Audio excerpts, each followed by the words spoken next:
সীমান্ত হত্যা নিয়ে আজকে আমাদের স্বরাষ্ট্রমন্ত্রী সালাউদ্দিন আহমেদ তিনি বলেছেন যে সীমান্ত হত্যা তিনি একটা ডেফিনিশন দেওয়ার চেষ্টা করেছেন যে সব হত্যাকেই আসলে সীমান্ত হত্যা বলা যাবে না।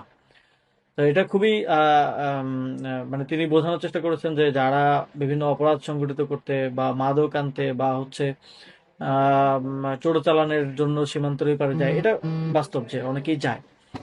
আহ সেটাকে সীমান্ত হত্যা বলা যাবে না, তাহলে সেটাকে আসলে কি বলা হবে এখন?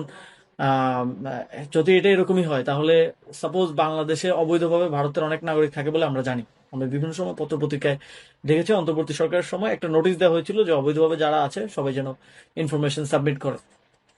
তো তাহলে তাদেরকে কি বাংলাদেশে ভেতরে গুলি করে হত্যা করা জায়েজ? বা পৃথিবীতে বিভিন্ন দেশে অবৈধভাবে বাংলাদেশের অনেক নাগরিক থাকেন, আপনারা জানেন যে প্রবাসী বিভিন্ন দেশে অবৈধভাবে অনেকে থাকেন, অনেকের ভিসার মেয়াদ শেষ হয়ে যায়, অনেকে জানও অবৈধভাবে। তো তাদেরকে কি সেখানে গুলি করে হত্যা করা জায়েজ? জায়েজ কিনা এটা তো শুধু মানে যদি পলিসি হয় তাহলে এটা তো সব দেশের ক্ষেত্রেই হওয়া উচিত, এবং বাংলাদেশের ক্ষেত্রে এটা জাস্টিফাইড হওয়া উচিত ভারতীয় যে কোনো নাগরিককে এখানে গুলি করে মেরে ফেলা। তো আহ, এইটাকে যে উনি জাস্টিফিকেশন দিচ্ছেন যে এটা এবং ভারতে যারা মানে সীমান্তে যারা হত্যার শিকার হচ্ছে বা সীমান্তের ভিতরে, ভারতের সীমান্তের ভিতরে বা আহ, আম, একটা হচ্ছে দুই সীমান্তের মাঝখানে একটা জোন থাকে, সেখানে যারা হত্যার শিকার হচ্ছেন, তারা সবাই কি আসলে চোরাচালানকারী বা সবাই কি আসলে মাদকের আদান প্রদানের সাথে জড়িত বা চোরাচালানের সাথে জড়িত? এটা কিভাবে সরকার আসলে নিশ্চিত করবে যে কোনটা?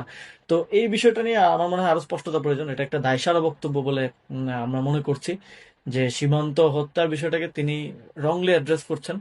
তিনি বরং ন্যাশনালি এই বক্তব্যের মাধ্যমে, ন্যাশনালি ইন্টারন্যাশনালি এই বক্তব্য তো অবশ্যই ভারতেও বিভিন্ন মিডিয়া কভার করেছে করেছে আমি দেখেছি।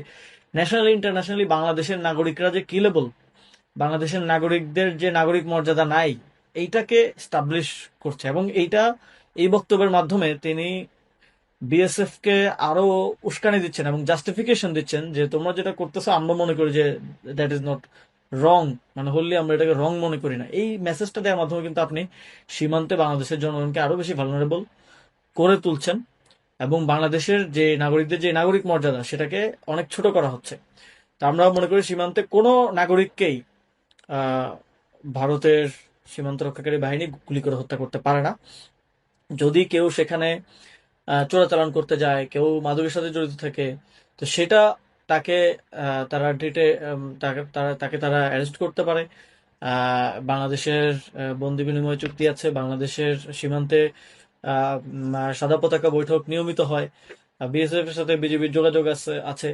তো এর মাধ্যমে হ্যান্ড ওভার করা যেতে পারে, বিভিন্ন প্রক্রিয়া এটা হইতে পারে। এটা তো এইভাবে মানে হত্যা করে ফেলা, এবং বাংলাদেশের স্বরাষ্ট্রমন্ত্রী যার এই মানুষগুলোকে নিরাপত্তা দেওয়ার কথা ছিল তাদেরকে আরো ভালনারেবল করে তোলা, এটা খুবই দুঃখজনক রাষ্ট্র হিসেবে আমাদের জন্য।